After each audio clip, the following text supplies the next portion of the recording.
أعوذ بالله من الشيطان الرجيم. بسم الله الرحمن الرحيم. وهل أتاك حديث موسى إذ رأى نارا فقال لأهلهم كثوا إني آنست نارا لعلي آتيكم منها بقبس أو أجد على النار هدى فلما أتاها نودي يا موسى إني أنا ربك فاخلع عليك إنك بالوادي المقدس طوى وأنا اخترتك فاستمع لما يوحى إنني أنا الله لا إله إلا أنا فاعبدني وأقم الصلاة لذكري إن الساعة آتية أكاد أخفيها لتجزى كل نفس بما تسعى فلا يصدنك عنها من لا يؤمن بها واتبع هواه فتردى صدق الله مولانا العظيم. الصلاة والسلام عليك يا سيدي يا رسول الله. الصلاة والسلام عليك يا سيدي يا حبيب الله. الصلاة والسلام عليك يا سيدي يا شفيع المذنبين وعلى آلك وأصحابك يا سيدي يا رحمة للعالمين.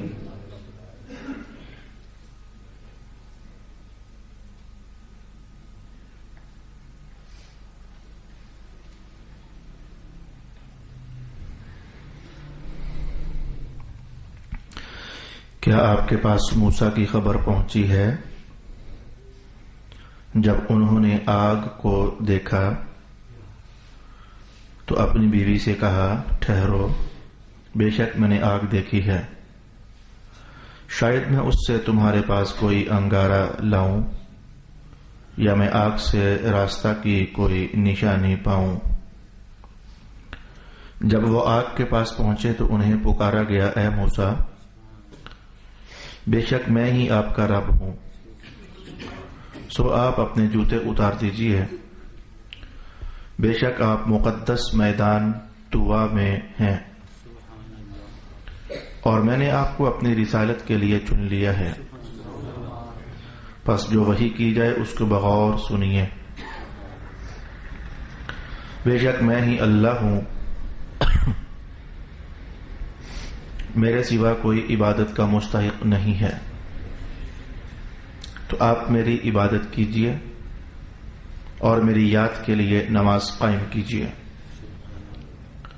بے شک قیامت آنے والی ہے جس کو میں مخفی رکھنا چاہتا ہوں تاکہ ہر شخص کو اس کی سعی کا صلہ دیا جائے، پس آپ کو قیامت کے ماننے سے کوئی ایسا شخص روک نہ دے جو اس پر ایمان نہ رکھتا ہو اور وہ اپنی خواہش کی پیروی کرتا ہو، وگرنہ آپ ہلاک ہو جاؤ گے۔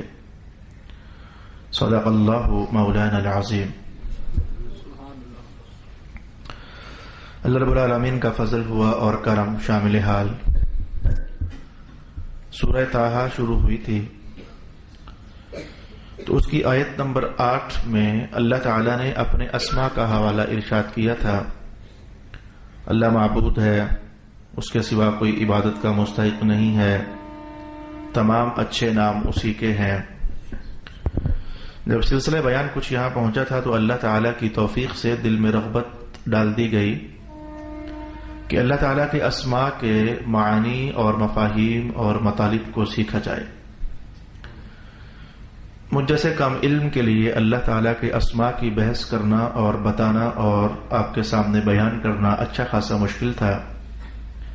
اللہ ہی نے کرم کیا، اسی نے رغبت ڈالی، اسی نے توفیق دے دی، اسی نے زبان کو قوت گویائی عطا فرما دی، اسی نے ذہن کو کھول دیا، اسی نے الفاظ زبان پر جاری کر دیے، یہ سارا اس کا کرم تھا۔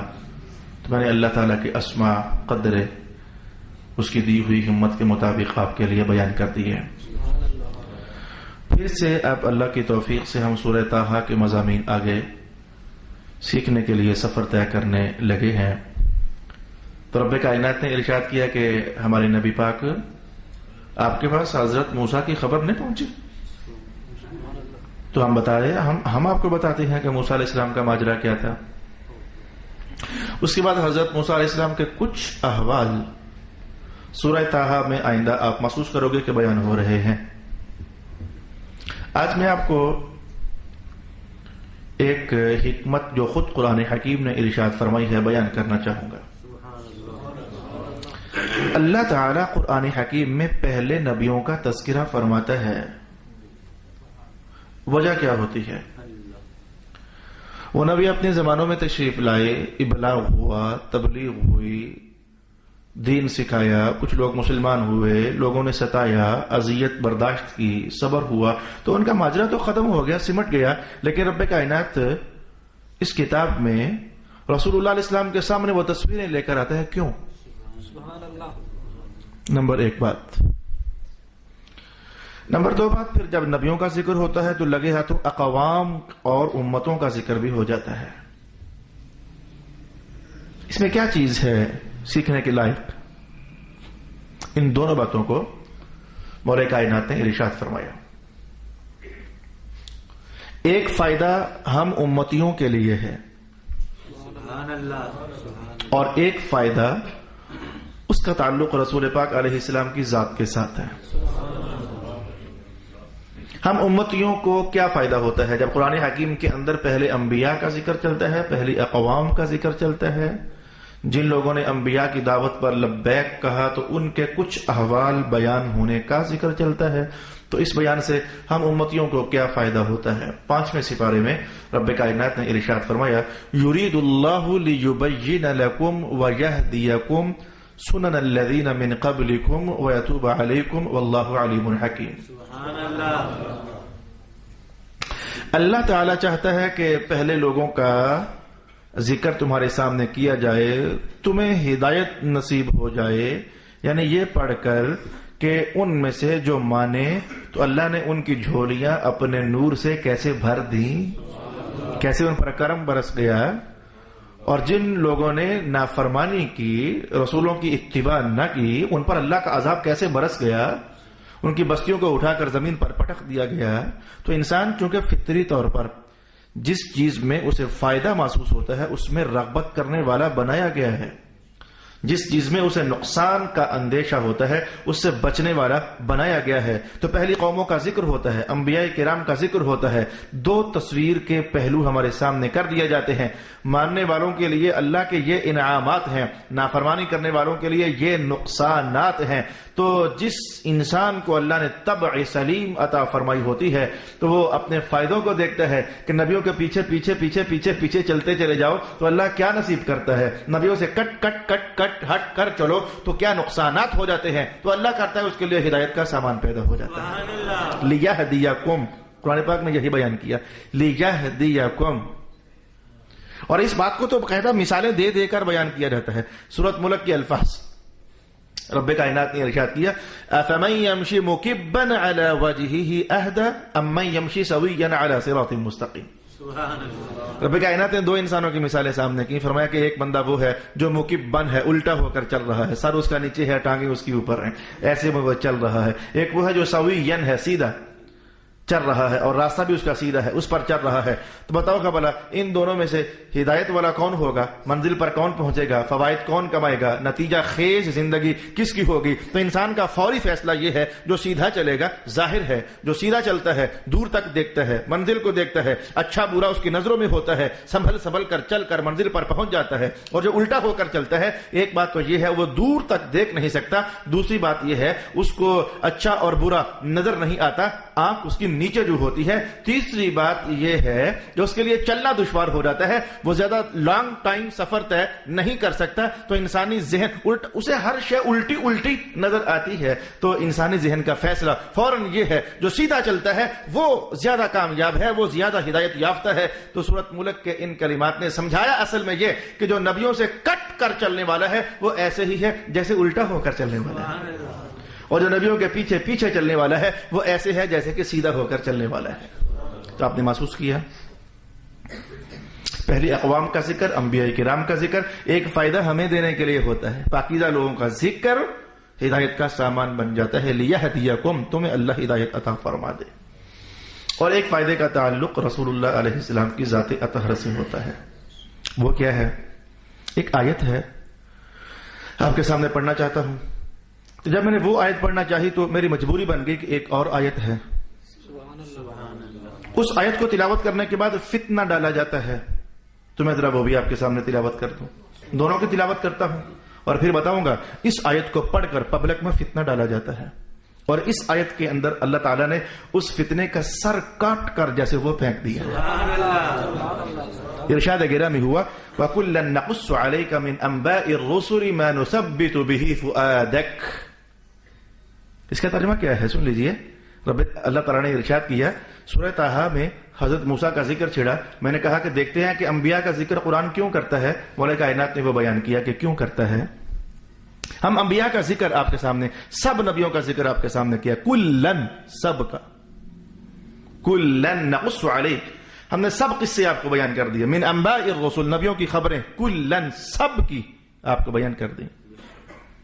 وجہ کیا تھی؟ لنثبت به فؤادک. مکہ والوں نے چونکہ تنگ تو بہت کیا ہوا تھا.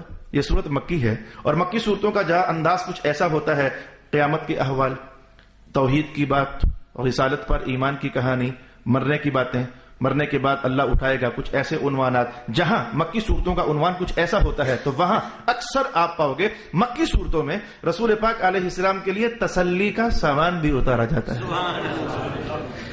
مکہ والے بہت تنگ کرتے تھے، شرارتیں کرتے تھے.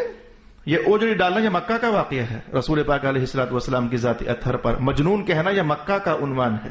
حضور کو شاعر کہنا یہ مکہ والوں کی داستان ہے. حضور کو جادوگر کہنا یہ مکہ والوں کی بہتان تراشیاں ہیں. تو مکہ میں ستانا بہت زیادہ تھا. صحابہ کو اذیتیں دینا یہ مکہ کی داستانیں ہیں. جسم کا دو لخت کر دیا جانا یہ مکہ کی کہانیاں ہیں. حضرت بلال کو تپتے ہوئے ریگستان میں گھسیٹنا یہ مکہ کی داستان ہے. جو کہ مکہ میں ظلم و ستم بہت زیادہ، تو رب کائنات پہ صحابہ جب ظلم و ستم سہ کر کے آخرکار ایک ہی تو دیوارہ ہوتا جہاں آ کر بیٹھنا ہوتا، حضور کے سامنے آ جاتے. اور بعض صحابہ کی زبان پر یہ جملہ جاری ہو جاتا ہے حضور کیا ہمارا دین سچا نہیں ہے؟ کہا سچا تو ہے. حضور کیا آپ اللہ کے سچے رسول نہیں ہیں؟ کہا رسول تو سچا ہوں. تو پھر حضور یہ کیا ماجرا ہو رہا ہے؟ ہم حق پر ہیں پھر بھی مارے جا رہے ہیں، پھر بھی ستائے جا رہے ہیں، پھر بھی اذیتیں دیے جا رہے ہیں. تو ایسے میں اللہ تعالیٰ پھر انبیاء کا ذکر کرتا ہے تاکہ رسول اللہ کے سامنے یہ کہانی چھڑ جائے کہ محبوب پاک اگر آپ کو یہ لوگ ستا رہے ہیں تو جتنے بھی اچھے لوگ انبیاء کی صورت میں پہلے ہوئے ہیں تو قوم نے ان کے ساتھ ایسا ہی کیا ہے. آپ کے بھائی موسیٰ کو ستایا گیا، آپ کے بھائی عیسیٰ کو ستایا گیا، آپ کے بھائی ابراہیم کو ستایا گیا. بھائی مینز نبوت میں آپ کے بھائی باقی شیس علیہ السلام کو آزمایا گیا، آپ کے بھائی یوسف علیہ السلام کو آزمایا گیا. یہ سب نبی ان کو ستایا گیا، آزمایا گیا. وہ صبر کرتے تھے تو کسی اور کی داستان غم سن کر کے بندے کو اپنے غم ہلکے لگنے لگ جاتے ہیں. تو رسول اللہ کی لیے تسلی، محبوب غم نہ کریں، یہ نظام اچھوں کے ساتھ ایسا ہوا ہی کرتا ہے. انہیں کسی نہ کسی اینگل سے تنگ کیا ہی جاتا ہے. سب سے اچھے نبی ہوتے ہیں تو انہیں تنگ کرنے والے بھی سارے شیطان اکٹھے ہو جاتے ہیں. آپ جان گئے کہ وجہ جان گئے کہ نبیوں کا ذکر قرآن حکیم میں کیوں کیا جاتا ہے؟ تاکہ رسول اللہ کا دل مضبوط ہو جائے. اتنی تو سمجھ آئی کہ راہ حق پر چلنے والے مسافروں، اگر کبھی تمہیں کہیں سے کسی طرح ستایا جائے تو آج اللہ کی طرف سے آیتیں نہیں اتریں گی کیونکہ ہم لوگ نبی نہیں ہیں، البتہ اللہ کی طرف سے مدد لازماً اترے گی. دلوں کو تثبیت، قوت اللہ رب العالمین ضرور عطا فرمائے گا. عنوان متن پورا ہوا. جس مقصد کی خاطر یہ آیت میں نے پڑھنی تھی وہ پوری ہوئی. اب میں نے کہا جب میں نے یہ آیت پڑھی میری مجبوری بن گئی کہ کچھ اور بھی ہے آپ کے سامنے تھوڑا سا ذرا تلاوت کر دوں تاکہ آج کی نشست میں جو آپ لوگ آئے ہو قرآن حکیم کے دونوں پہلو آپ سیکھ سکو. ایک آیت ہے سورہ یوسف میں ہے، بیان کی جاتی ہے. ہم اہل سنت تو بطور تلاوت پڑھتے ہیں، پورے قرآن پاک پر ایمان ہے، لیکن ایک مخصوص طبقہ فکر ہے وہ اس آیت کو پڑھتا ہے اور بیان کرتا ہے. آیت پڑھتا ہوں آپ کے لیے. منہم من قصصنا علیک ومنہم من لم نقصص. ترجمہ اس کا بیان کرتا ہوں. کچھ نبیوں کی خبریں ہم نے آپ کو دے دی ہیں اور کچھ نبیوں کی خبریں نہیں دی. کچھ نبیوں کی خبریں ہم نے آپ کو بتا دی ہیں اور کچھ نبیوں کی نہیں بتائیں. آیت بھی پوری ہوئی، ترجمہ بھی پورا ہوا. یہ آیت پڑھ کر پبلک کو کیا کانسیپٹ دیا جاتا ہے؟ یہ کانسیپٹ دیا جاتا ہے کہ اہل سنت جو یہ کہتے ہیں کہ نبی پاک کے پاس علم غیب تھا، قرآن حکیم صاف صاف کہہ رہا ہے کہ کچھ نبیوں کا تو انہیں پتہ بھی نہیں تھا. جب اللہ نبی پاک کو فرما رہا ہے کہ منہم من قصصنا علیک، کچھ نبیوں کی باتیں ہم نے آپ کو بتا دی ہیں، ومنہم، اور نبیوں میں سے کچھ ایسے بھی ہیں لم نقصص علیک، ہم نے آپ کو نہیں بتایا. جب اللہ نے بتایا نہیں تو نبی کے پاس علم آیا کہاں سے؟ اہل سنت غلط کام کرتے ہیں، ان کا نظریہ غلط ہے، قرآن کے خلاف ہے کہ نبی پاک کو سب کچھ پتا تھا. یہ غلط بات ہوئی. آپ جب قرآن کا جو حصہ سنو گے اور اس کے بعد پھر یہ تبصرہ سنو گے تو آپ کا دل اندر سے یہی کہے گا واقعی اللہ کا قرآن غلط نہیں کہہ سکتا. آپ کا نظریہ اور عقیدہ کچھ ایسا ہی بنے گا بالکل یہ بات برحق ہے. اللہ نے کہا جو ہے کہ ہم نے بعض نبیوں کی باتیں آپ کو نہیں بتائیں. آپ اس پر جم جاؤ گے اور نتیجہ کلام کیا نکلے گا؟ آپ اس عقیدے کے مالک ہو جاؤ گے. آپ کے ایمان میں یہ چیز بھر دی جائے گی کہ آپ کہو کہ نبی پاک کو سب کچھ کا علم نہیں تھا. آپ اس بات پر قائم ہو جاؤ گے. ظاہر قرآن کی آیت آپ کے سامنے پڑھی گئی، لیکن میں آپ کو بتاؤں یہ طبقہ کبھی بھی آپ کو یہ آیت جو میں نے ابھی آپ کے سامنے پڑھ کر سنائی نہیں بیان کرے گا، نہیں سنائے گا. مجبوری ہے ان کی. وہ ایک نظریے پر صرف جم نہیں گئے بلکہ اڑ گئے. ان کی یہ کوشش ہے کہ ثابت کیا جائے کہ رسول اللہ کو سب کچھ کا علم نہیں تھا. ان کی یہ کوشش ہے، ان کا نظریہ ہے، ان کا یہ مذہب ہے. وہ کبھی بھی آپ کو ایسی آیات بینات نہیں بتائیں گے جس میں رب کائنات نے کہا محبوب ہم نے سارا علم آپ کو دے دیا ہوا ہے. کبھی نہیں بتائیں گے. سبحان اللہ. اور کبھی آپ پوچھ کر بھی دیکھ لینا کہ بھائی جو آپ سنا رہے ہو کہ بعض نبیوں کی باتیں ہم نے آپ کو بتا دی ہیں اور بعض نبیوں کی باتیں آپ کو نہیں بتائیں، تو اس کے ہٹ کر بھی قرآن پاک میں کچھ ایسا بھی ہے کہ سب نبیوں کی خبریں ہم نے آپ کو بتائی ہیں؟ ہے کچھ ایسا؟ وہ کہیں گے ٹال مٹول کریں گے. اچھا پوچھیں گے، دیکھیں گے، بھالیں گے، مولانا سے پوچھیں گے، خطیب صاحب سے پوچھیں گے، ہمیں تو کچھ پتہ نہیں ہے، ہم تو کم علم لوگ ہیں، ہم تو سیکھنے والے ہیں. اس طرح کے جملے بول کر بھاگ جائیں گے، غائب ہو جائیں گے، لیکن آپ کو کبھی جواب نہیں دیں گے. اللہ پاک نے یہ کرم اہل سنت پر کیا ہے. سبحان اللہ. قرآن حکیم کی ہر آیت پر ایمان لاتے ہیں. دیکھو ہم ایمان لاتے ہیں. قرآن پاک سچ کہہ رہا ہے کہ ہم نے بعض نبیوں کی خبریں آپ کو بتائی ہیں اور بعض نبیوں کی خبریں آپ کو نہیں بتائیں. قرآن پاک سچ کہہ رہا ہے. اور جو آیت میں نے آج آپ کے لیے پڑھی ہے وَكُلًّا نَقُصُّ عَلَيْكَ، ہم نے سب نبیوں کی خبریں بتائی ہیں. قرآن پاک سچ کہہ رہا ہے. سبحان اللہ. اس کا نام ہے ایمان. وہ بھی قرآن حکیم سچ کہہ رہا ہے، یہ بھی قرآن حکیم سچ کہہ رہا ہے. اب آپ کا حق بنتا ہے مولانا یہ دونوں باتیں سچی کیسے ہو سکتی ہیں؟ ایک بار قرآن کہے کہ بعض نبیوں کی باتیں ہم نے آپ کو بتائی ہیں، بعض کی نہیں بتائیں، اور ایک بار کہے کہ نہیں سب کی بتا دی ہیں. یہ دونوں باتیں سچی کیسی ہو سکتی ہیں؟ یہ بالکل ایسے سچی ہو سکتی ہیں. دھیان رکھیے، میرا چھوٹا بیٹا یا آپ کے چھوٹے بیٹے اسکول پڑھ رہے ہیں، علم حاصل کر رہے ہیں. سارا علم ایک دم سے آپ وہ نہیں سیکھ سکتے. اگر آج اپنے بیٹے کے بارے میں آپ کہو میرا بیٹا 5ویں کلاس میں پڑھتا ہے، میٹرک میں نہیں پڑھتا، اس نے 6ٹھی کلاس نہیں پڑھی، 5 پڑھی ہے، 6ٹھی نہیں پڑھی، آپ سچ ہی تو کہہ رہے ہو. وقت گزرا آگے، 6ٹھی بھی پڑھ گیا، 7ویں پڑھ گیا، 8ویں پڑھ گیا، میٹرک کر گیا، تو آپ نے کہا اس نے 10 کی 10 ہی پڑھ لی ہیں. سچ تو کہہ رہے ہو. کچھ ایسا ماجرا سمجھیے. جب رب کائنات نے یہ بیان دیا بعض نبیوں کی خبریں ہم نے بتا دی ہیں، بعض کی نہیں بتائیں. آپ کو پتا ہے قرآن سارا ایک دم سے نازل نہیں ہوا، آہستہ آہستہ نازل ہو رہا تھا. تو قرآن سچ ہی تو کہہ رہا تھا کہ محبوب 2 سپارے ہو گئے ہیں، جتنے نبیوں کی باتیں آ گئی ہیں، باقی آئندہ آئیں گی. 10 سپارے ہو گئے ہیں، جو نبیوں کی باتیں آ گئی باقی آئندہ آئیں گی. تو سچ ہی تو کہہ رہا ہے. پھر کرتے کرتے کچھ باتیں قرآن حکیم میں اتار دی گئیں، کچھ باتیں رسول اللہ کے دل پاک میں اتار دی گئیں. پھر ایک زمانہ آ گیا جب 1,24,000 پیغمبروں کا علم رسول اللہ کو دے دیا گیا، تو قرآن کا یہ حصہ بطور مہر بن کر آ گیا. محمد پیارے، وہ جو ہم نے کہا تھا کہ بعض نبیوں کی باتیں آپ کو نہیں بتائی گئی ہیں، وہ وقت گزر گیا جب ایسی بات تھی. سبحان اللہ. وہ وقت گزر گیا جب ایسی بات تھی.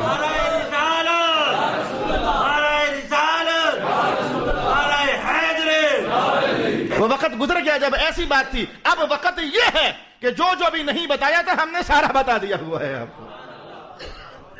یہ ہے اہل سنت کی امانت داریاں. ساری بات کریں، وہ بھی قرآن کا حصہ ہے، اسے سمجھیں، صحیح سمجھیں. یہ بھی قرآن کا حصہ ہے، اسے بھی امانت داری سے بیان کریں. تو یہ ایک آیت تھی، میری مجبوری بن گئی جب میں نے یہ کہا وَكُلًّا نَقُصُّ عَلَيْكَ، لگے ہاتھوں گلیوں محلوں میں ایک فتنہ دوڑ رہا ہے، چل نہیں رہا، دوڑ رہا ہے. رسول اللہ کے علوم کو کلوز کرنے کی کوشش کی جا رہی ہے، لوگوں کو سمجھایا جا رہا ہے کہ مصطفیٰ پاک کے پاس کچھ علم ہے تو دیوار کے اس پار کا بھی پتہ نہیں تھا، دھیان رکھنا کہیں کافر نہ ہو جانا. یہ باتیں، یہ عقیدے، یہ آئیڈیالوجیز مسلمانوں میں بانٹی جا رہی ہے، بدو بدی زبردستی ان کی جھولیوں میں ڈالی جا رہی ہے. اعوذ باللہ من الشیطان الرجیم، جس کا نام محمد ہے. رب کائنات نے کبھی تو یوں کہا کلا نقص علیک، سب نبیوں کا علم آپ کو دے دیا گیا. کبھی یوں کہا وعلمک ما لم تکن تعلم، جو بھی علم بنتا تھا اور آپ نہیں جانتے تھے ہم نے آپ کو وہ سارا سکھا دیا. ارشاد گرامی ہوا حل اتاک حدیث موسیٰ، پیارے حبیب موسیٰ علیہ السلام کی بات پہنچی ہے کہ نہیں پہنچی؟ حالانکہ اللہ کو سارا پتا ہے پہنچی ہے کہ نہیں پہنچی. کیا سٹائل ہے، یہ محبت کی باتیں ہوتی ہیں، انداز محبت کے ہوتے ہیں. محمد پیارے کافی ساری نبیوں کی باتیں پہنچا دی ہیں، موسیٰ کی بات پہنچی ہے کہ نہیں پہنچی؟ چلیے ہم آپ کو بتاتے ہیں. حالانکہ اللہ کو پتا ہے، لیکن سوالیہ انداز میں بڑے راز ہوتے ہیں، سوال کرنے میں بھی بڑے راز ہوتے ہیں، بڑی حکمتیں ہوتی ہیں. جب اللہ تعالیٰ سوال کرتا ہے نا، اللہ تعالیٰ سوال کرتا ہے تو 5 باتیں تو کم از کم محدثین نے بیان کی، اور اللہ کے فضل سے میں نے اپنے سب اسٹوڈنٹس کو دورہ حدیث میں پڑھائیں. اللہ جب سوال کرتا ہے تو 5 حکمتوں میں سے کوئی نہ کوئی ہوتی ہے وہاں. کبھی بیان عظمت کے لیے، کبھی شان و شوکت بلند کرنے کے لیے، کبھی کہوں اسے دکھاؤں اسے، اس لیے بہت ساری حکمتیں ہیں. اللہ کا کلام ہے تو ہم غریبوں کو جتنی سمجھ رہے ہیں اتنی ہی ہیں، ایسا نہیں ہے. ہم پر راز اتنا کھلا، باقی اللہ کے تمام معاملات غیر متناہی ہیں. حل اتاک حدیث موسیٰ، آپ کے پاس موسیٰ علیہ السلام کی بات پہنچی ہے؟ حالانکہ پہلے سے بارے میں بات آ چکی ہے، آج 16واں سے پارہ ہے تو کیا بات پہنچی نہیں ہوگی؟ کسی حکمت کی خاطر سوال کیا جا رہا ہے. اے میرے اللہ پھر بتا تو کیا بات ہے جو آج بتانا چاہتا ہے؟ ارشاد گرامی ہوا اذ رأى نارا، موسیٰ علیہ السلام نے آگ دیکھی. فقال لأہلہ، اپنی زوجہ سے فرمانے لگے امکثوا، ذرا رکیے گا. یار اس سے پہلے دورہ حدیث پڑھتے ہوئے اور پڑھاتے ہوئے ایک دلیل آپ کو بتائی تھی آپ کو، یعنی میں نے آپ کو یہ بتائی تھی کہ بھئی ہم نے دورہ حدیث پڑھتے ہوئے اپنے استاد محترم حضرت علامہ سید ریاض حسین شاہ سے ایک بات سیکھی تھی. اللہ کا کرنا ایسا ہوا کہ اب سے 1 منٹ پہلے تک بھی وہ بات میرے ذہن میں نہیں آئی تھی. اچانک جب توجہ ادھر ہوئی، اللہ ہی نے توجہ ادھر کی، تو مجھے وہ بات یاد آ گئی. بتاتا ہوں بات کیا ہے، اور آج میرے ساتھ لطیفہ بھی ہوا، بتا دیتا ہوں. فائدے کی بات میں کوئی ایسا حرج نہیں. رسول پاک علیہ السلام پر جب پہلی بار وحی نازل ہوئی تو وحی کا نور لے کر آپ غار ہرا سے نیچے اترے، سیدھے گھر حضرت خدیجہ کے پاس. تو آپ نے یہ جملہ ارشاد فرمایا زملونی، اے خدیجہ آپ مجھے چادر پہنا دیں. اور کوئی بحث نہیں، صرف اتنی بحث. جملہ بنتا یہ تھا زملینی، تو ایک عورت مجھے چادر پہنا دے. آپ نے کہا زملونی، جمع کا صیغہ استعمال کیا.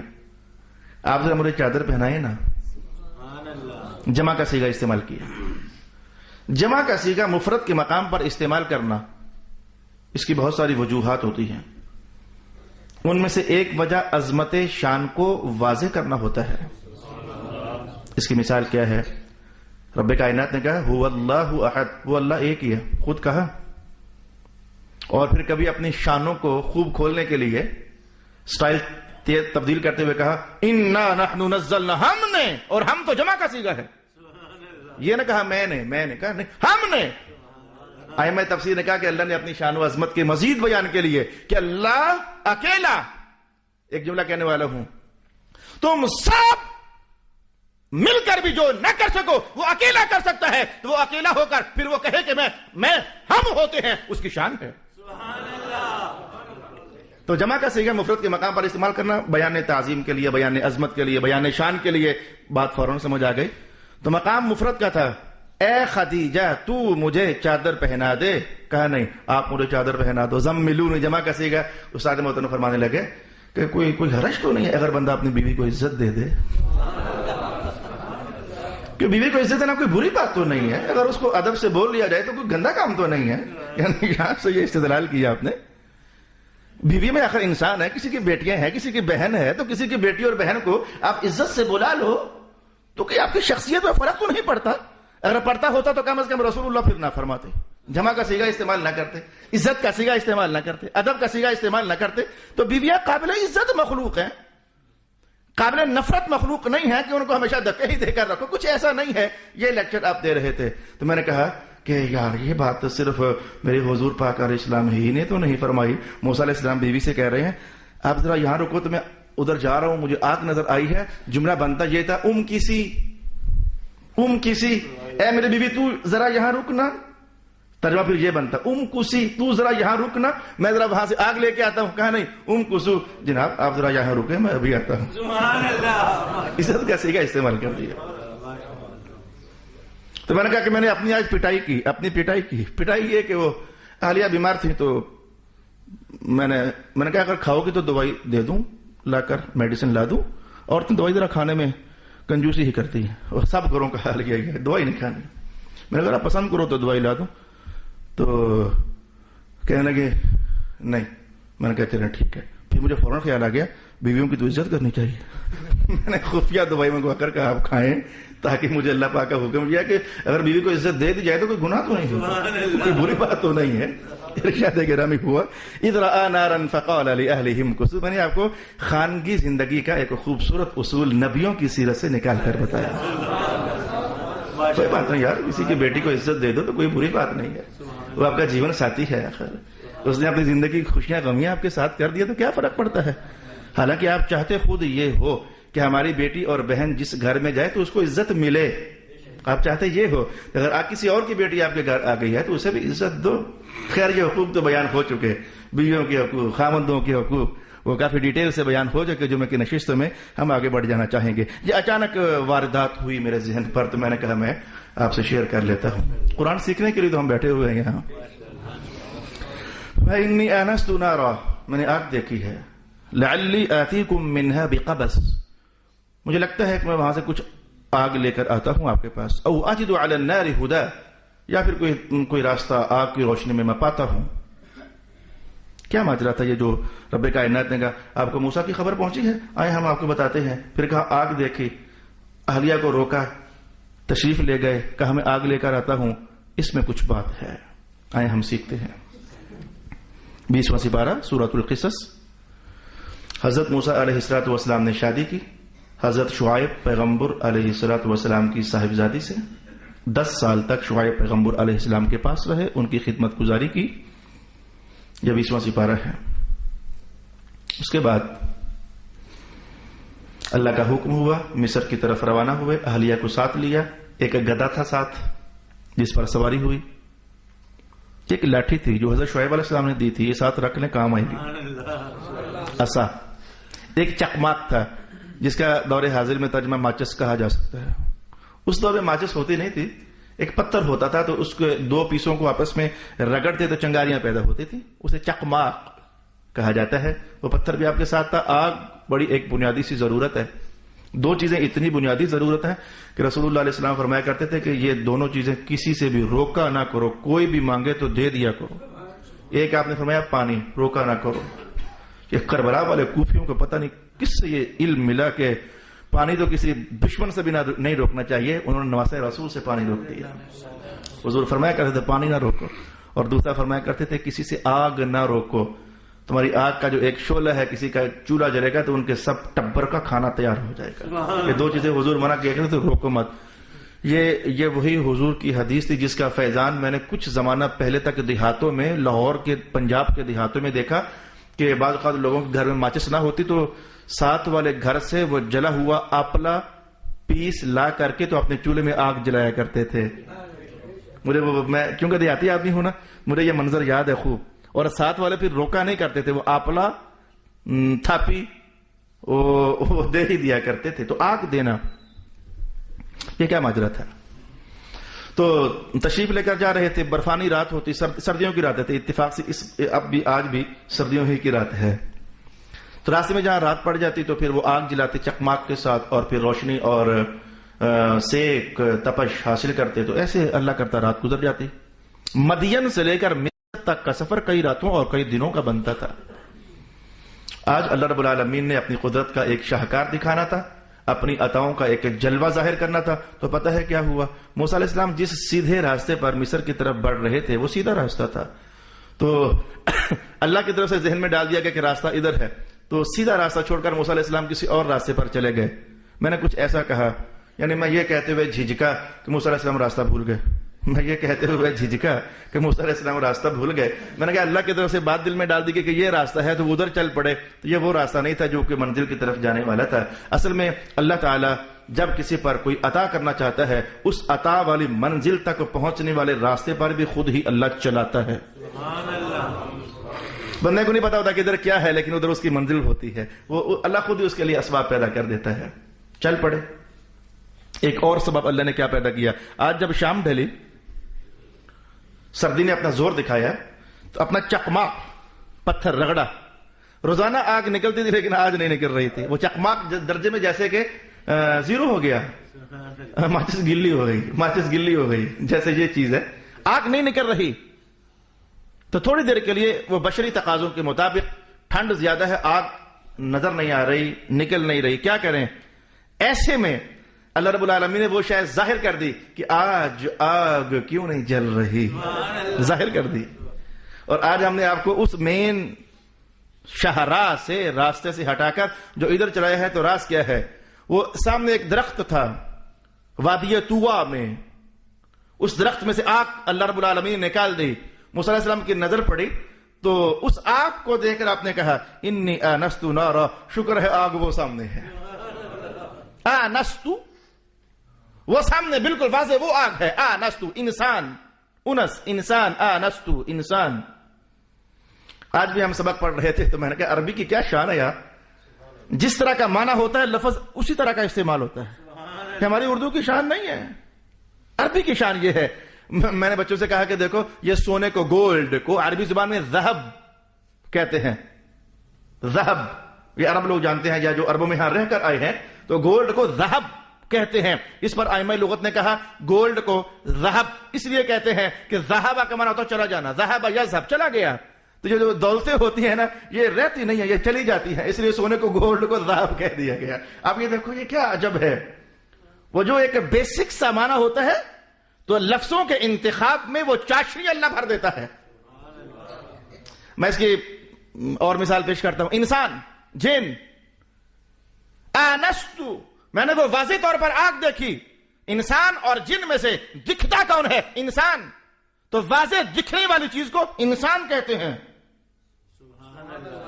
تو ہمیں کہا ہے اس لیے کہ یہ انسان ہے کیونکہ یہ دکھتے ہیں. جن، جو شے نہ دکھے اسے جن کہتے ہیں. تو نام ہی جن، اصل میں جن کہتے ہیں مجنہ. مجنہ یہ تلوار بازی کا زمانہ ہو تو لڑائی ہو جائے، جہاد، تو دشمن تلوار مارے تو آگے ایک ڈھال ہوتی تھی وہ تنگاری جیسی.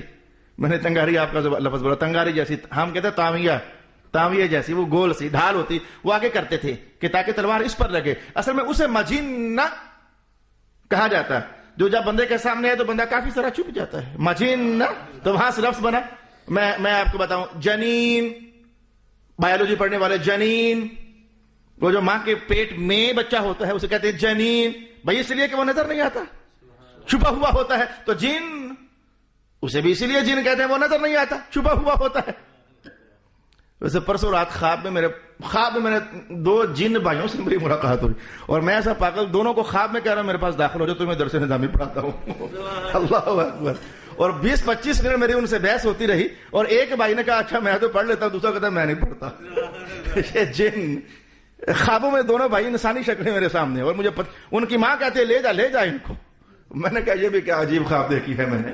تو جنات، نہ نظر آنے والی شے، پوشیدہ شے، انسان نظر آنے والی شے، یہ ایک معنی ہے۔ رب کائنات نے کہا انی آنست نارا، موسیٰ اپنے گھر والوں سے کہہ رہے تھے میں وہ سامنے آگ دیکھ رہا ہوں، آتیکم منہا، میں لے کے آتا ہوں آپ کے پاس، آپ کی یہاں تشریف لائیے۔ میں آپ کی توجہ لے جانا چاہوں گا دوستو، جن دنوں میں حقوق عباد بیان کر رہا تھا، حقوق العباد بیان کر رہا تھا، تو میں نے خاوندوں کے نام ایک بات کہی تھی کہ گھر کے وہ سارے سودے سلف جو لانے ہوتے ہیں یہ تمہاری ذمہ داری ہے۔ بیویوں کو بھجوا دیتے ہو، دال لے کے آ، چاول لے کے آ، بوتل لے کے آ، گھر میں سٹاک رکھو اپنا کہ بیویوں کو باہر نہ جانا پڑے۔ تب تو میں نے آپ کو بطور دلیل حدیث بتائی تھی، آج قرآن بتانے لگا ہوں۔ سبحان اللہ۔ آگ ضرورت تھی، چکماق کام نہیں کر رہا تھا، آگ نظر آئی، موسیٰ علیہ السلام نے یہ نہ کہا کہ بیگم ذرا جا کر آگ لے کر آؤ نا، کہا آپ بیٹھے میں لے کر آتا ہوں۔ سبحان اللہ۔ گھر کے کام جو مردوں نے کرنے ہوتے ہیں مردوں کو حیا رکھنی چاہیے، خود کام کیا کرے۔ کتنے خاندان میں نے ایسے دیکھے، بوتل لینے کے لیے بیگم جا رہی ہے، چائے لینے کے لیے بیگم جا رہی ہے، پتی ختم ہوگی تو چینی ختم ہوگی تو بیگم جا رہی ہے۔ خدا کے بندو قرآن کس لیے پڑھتے ہو، کس لیے سیکھتے ہو؟ اگر عمل نہیں کرنا تو یہ کس لیے پڑھتے ہو؟ میں یہ نہیں کہتا اگر عمل نہیں کرنا تو پھر چھوڑ دو، میں پاگل نہیں ہوں، میں یوں نہیں کہتا، میں یوں کہوں گا اگر پڑھتے ہو تو عمل بھی تو کرو نا، میں یوں کہوں گا، میں کیوں اپنے گاہ خراب کروں؟ میں کہوں گا اگر پڑھتے ہو تو یار عمل بھی تو اپنے وجود میں لاؤ نا۔ گھروں کے بیویوں کو وہی کام بتاؤ جو ان کے ذاتی ہوتے ہیں، گھروں والے ہوتے ہیں۔ ارشاد گرامی ہوا کہ انی آتیکم لعلی آتیکم منہا بقبس، میں وہ آگ لے کر آتا ہوں، وہ سامنے آگ جل رہی ہے، او اجد علی النار ہدا۔ اب جو بات کہنے والا ہوں شاید اس کا مبلغ سے تعلق نہ ہو، لیکن علماء اس سے محظوظ ہو سکتے ہیں، اہل علم محظوظ ہو سکتے ہیں۔ کہا لعلی، شاید میں آگ لے کر آؤں۔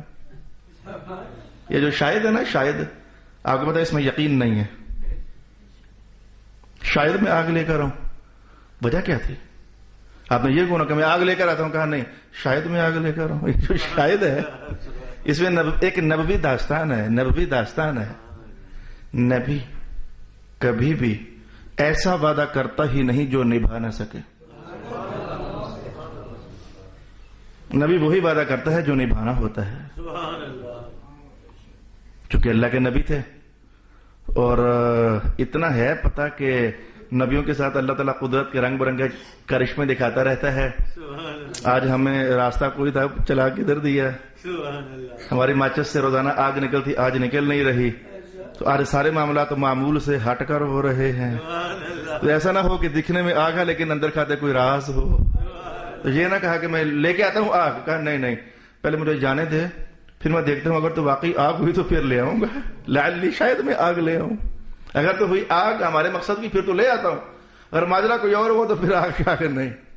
یہ بہت قرآن پاک کے لفظ میں کچھ ہوتا تو ہے نا، جو انتخاب ہو جاتا ہے کہ یہ لفظ یہاں ہونا چاہیے، کچھ ہوتا تو ہے نا۔ ارشاد ہوا لعلی آتیکم منہا بقبس۔ آپ نے اردو ادب پڑھنے والے کہیں نہ کہیں لفظ پڑھا ہوگا اقتباس، میں ڈاکٹر اقبال کا ایک اقتباس نقل کرنے لگا ہوں۔ اقتباس یہ اسکولوں سے یا کالجز سے قریب فارغ ہونے والے بچے اسٹوڈنٹس، یہ لفظ کہیں نہ کہیں گونجا ہوا ہے ان کی تھیوری میں، اقتباس۔ یہ قبس بقبس، یہ قبس اصل میں یہ ہوتا ہے کہ دوسرے کی آگ سے تھوڑی سی آگ لینا تاکہ ادھر بھی روشنی ہو جائے۔ تو اقتباس جو ہوتا ہے وہ یہی شے ہوتی ہے کہ اصل میں یہ روشنی کسی اور کے قلم سے نکلی ہوئی ہے، کسی اور کی تحریر ہے، تو میں اس کی تحریر سے 1 2 4 5 جملے بطور اقتباس، بطور روشنی لینے کے لیے ادھر بھی ڈالنے لگا، مجھے اچھے لگے ہیں اس لیے۔ اقتباس اصل میں اس معنی میں استعمال ہوتا ہے۔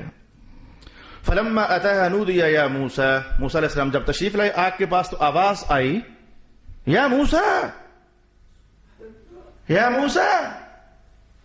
آپ نے برجستہ کہا لبیک، سبحان اللہ۔ آگے سے کوئی اور آواز نہ آئی، آپ نے پھر کہا لبیک۔ ابھی تک آپ کو یہ بھی نہ پتا چلا کہ آواز دینے والا کون ہے۔ آپ نے کہا میں نے جواب دیا ہے، آپ کون ہیں، کہاں ہیں؟ جواب آیا کہ آپ کے اوپر بھی، آپ کے ساتھ بھی، آپ کے قریب بھی۔ سبحان اللہ۔ سبحان اللہ۔ آپ کے اوپر بھی، آپ کے پاس بھی، آپ کے قریب بھی۔ فوراً مزید سنبھل گئے، ایسی شان تو اللہ کی ہے، سبحان اللہ۔ ایسی شان تو اللہ کی ہے۔ ساتھ ہی آواز آ گئی انی انا ربک، ہم تیرے رب بول رہے ہیں، انی انا ربک، ہم آپ کے رب بول رہے ہیں۔ وقت کے ایک ایسے نازک موڑ پر آ پہنچا ہوں کہ ایک باریک ترین بحث ہے. آپ کیونکہ کافی دیر سے میرے ساتھ چل رہے ہو، اگر میں آج ہی کہہ دوں گا تو تعلق جڑا ہوا ہے تو سمجھ آ جائے گی. اگر میں نے اگلے جمعرات تک اسے شفٹ کرنا چاہا تو مشکل بن سکتی ہے. تو آپ کیا رائے دیتے ہیں کہ ہم وہ ایک ہی بحث سیکھیں گے؟ 3 ابحاث ہے لیکن ایک جو ہے وہ فوری طور پر سیکھنا ضروری ہے، تو میرا خیال ہے سیکھ لینی چاہیے. صلی اللہ علی حبیبہ محمد وآلہ وسلم. موسیٰ علیہ السلام کو آواز آئی کہ موسیٰ، آواز آئی تو آپ نے جب پوچھا تو کہا ہم رب ہیں. بحث یہ ہے، علم العقائد میں بحث یہ ہے، اور اللہ کا کرنا ایسا ہوا کہ آج شرح عقائد کے اندر ہم یہی بحث پڑھ کر آئے ہیں. کلاس روم میں شرح عقائد کے اندر ہمارے اسٹوڈنٹس کا یہی سبق تھا. اللہ کی طرف سے کیا موافقت اور میچنگ ہو گئی. ادھر سے درس قرآن میں یہ بحث آ گئی اور ادھر سے ہمارا کلاس روم کا اندر انٹرنلی سبق بھی یہی تھا. باریک بحث ہے، توجہ کیجیے گا. حاضر آواز آئی، اے موسیٰ ہم رب ہیں. آواز آئی، کس کی آواز آئی؟ کیا یہ آواز اللہ کی تھی یا یہ آواز تھی ہی نہیں؟ یہ کیا چیز تھی؟ پہلے میں آپ کو علم العقائد کا مسئلہ بیان کرتا ہوں. ابو الحسن اشعری ارشاد فرماتے ہیں، بلکہ اس سے بھی پہلے میں کوشش کرتا ہوں کہ نچلے درجے سے آ کر بات شروع کروں. مجھے پتا ہے کہ اس وقت آپ سب کے دل میں یہ بات چل رہی ہے کہ میں کیا کہنے والا ہوں. آپ سب کے دل میں یہ بات چل رہی ہے. یہ جو آپ کے دل میں بات چل رہی ہے اسے کہتے ہیں کلام نفسی. یعنی آپ نے اندر ہی خاموش بات کی ہے کہ اب کیا ہونے والا ہے مولوی صاحب، آپ کیا بیان کریں گے. آپ کے دل میں یہ خاموش بات چل رہی ہے، اس میں لفظ نہیں ہے، خاموش بات چل رہی ہے. یعنی آپ کے دل میں اس کے بعد یہ بات بھی چل رہی ہے، ہاں واقعی یار ایک بات ہمارے دل میں چل رہی ہے لیکن اس میں آواز نہیں ہے. تو یہ بھی کلام نفسی ہے. کلام جو اندر ہی اندر ہے، کلام ہے اندر ہی اندر، پر اس کی آواز نہیں ہے. اس وقت آپ کہہ رہے واقعی یار یہ بھی کلام نفسی ہے. اندر ہی آپ کہہ کر چپ کر گئے اور ابھی آپ کے دل میں یہ بھی چل رہا سبق ختم ہوگا تو ہم گھر جائیں گے. یہ جملہ اپنے اندر ہی اندر بولا ہے، آواز نہیں آئی. اگر میں کہوں گا کہ بتاؤ دل کی بات کیا ہے تو اس کو آپ بیان بھی کر دو گے. وہ کلام لفظی ہے. تو کلام 2 طرح کا ہوا. ایک وہ کلام ہوتا ہے جو اندر چھپا ہوتا ہے، اس میں جملے ہوتے ہیں، معنی ہوتا ہے، اس میں بیان ہوتا ہے، ترکیبیں ہوتی ہیں، سارا کچھ ہوتا ہے، لیکن آواز نہیں ہوتی، لہجہ نہیں ہوتا، حرف نہیں ہوتا، لفظ نہیں ہوتا. تو جب ہم اس اندر والے کلام کو بیان کرنا چاہتے ہیں، لفظ بھی آ جاتے ہیں، حرف بھی آ جاتے ہیں، کلام بھی آ جاتا ہے، سارا کچھ آ جاتا ہے. تو بات سمجھ آئی؟ زبان جو کلام سامنے لاتی ہے وہ اصل میں اندر کے چھپے ہوئے کلام کا اظہار ہوتا ہے. تو کلام 2 طرح کے ہوئے. ایک کلام وہ ہے جو ہے لیکن آواز نہیں ہے. ایک کلام وہ ہوتا ہے جو ہے لیکن حرف لفظ کچھ نہیں ہے، لہجہ نہیں ہے. اور جب اس کو اظہار میں لانا ہو تو وہی چھپا ہوا خاموش کلام، بغیر حرفوں والا، بغیر لفظوں والا. وہ لفظوں کا لباس پہن لیتا ہے، جیسے کسی وقت میں بول رہا ہوں یہ لفظوں کا لباس پہن لیا. تو کلام 2 طرح کا ہوتا ہے. ایک کلام نفسی جو اندر ہی اندر ہوتا ہے، اور ایک کلام لفظی جو لفظوں کی صورت میں سامنے آ جاتا ہے. تو یاد رکھنا ایمان کیا ہے.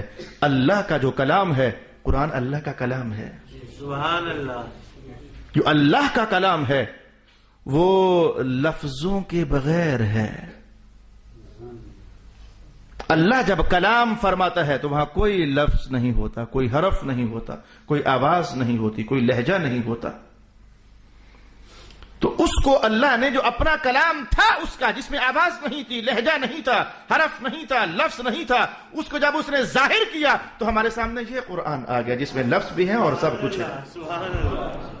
تو یہ جو آج ہمارے سامنے تصویر ہے یہ کلام لفظی ہے. اس میں ہم لفظ پڑھتے ہیں، حرف ادا کرتے ہیں. جو اللہ کا جو کلام ہوتا ہے، جیسے کہ میں کلام کر رہا ہوں تو ایک تو وہ تھا جو میرے اندر تھا، ایک وہ تھا جو اس کو میں ظاہر کر رہا تھا. وہ جو اندر کا کلام ہوتا ہے جس میں ساری باتیں ہوتی ہیں اسے کہتے ہیں کلام نفسی. تو اللہ کا کلام وہ ہوتا ہے اصل میں. اللہ لفظوں سے پاک ہے، حرفوں سے پاک ہے. علم العقائد کا مشکل ترین مسئلہ. اللہ کرے اللہ ہی آپ کو سمجھ عطا فرما دے۔ تو اللہ کا جو کلام ہے، اللہ کلام جب کرتا ہے اس میں لفظ نہیں ہوتا، حرف نہیں ہوتا، لہجہ نہیں ہوتا، صوت نہیں ہوتی۔ کیا؟ کیوں کیوں کیوں کیوں؟ مجبوری ہے۔ ہم جب کلام کرتے ہیں جیسے کہ میں کر رہا ہوں تو ہم مخرج کے محتاج ہیں، ہوا کے محتاج ہیں تو کلام کریں گے، حتیٰ کہ لب سید ہوا کا آنا جانا نہیں ہوگا تو کلام نہیں ہوگا۔ ہم زبان کے ہلنے کے محتاج ہیں، لبوں کے ٹچ ہونے کے محتاج ہیں۔ جہاں لفظ ہوگا وہاں محتاجیاں ہوں گی۔ سبحان اللہ، ماشاء اللہ۔ اللہ جب کلام کرتا ہے تو لفظ نہیں ہوتا، آواز نہیں ہوتی، کیونکہ جہاں لفظ ہوتے ہیں وہاں محتاجیاں ہوتی ہیں۔ زبان کی محتاجی، دانتوں کی محتاجی، لب ہونے کی محتاجی، گلے کے ہونے کی محتاجی، ہوا کے آنے جانے کی محتاجی۔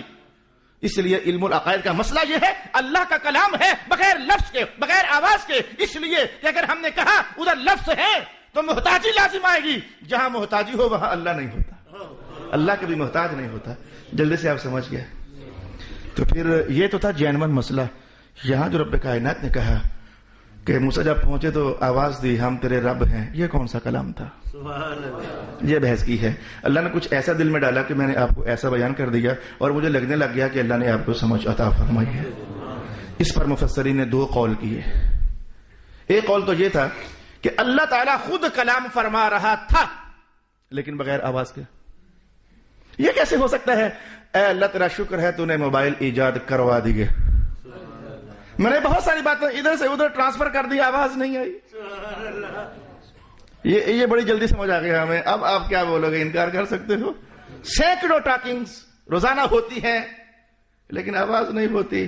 اگر ہم بہت ساری باتوں کا کلام خاموشی سے ٹرانسفر کر سکتے ہیں تو کیا اللہ نہیں کر سکتا؟ تمہارا یہ ہوا تفسیر کا یہ پہلو ہے پرانا، لیکن آج کے دور میں ترقی نے سمجھانا آسان کر دیا ہے۔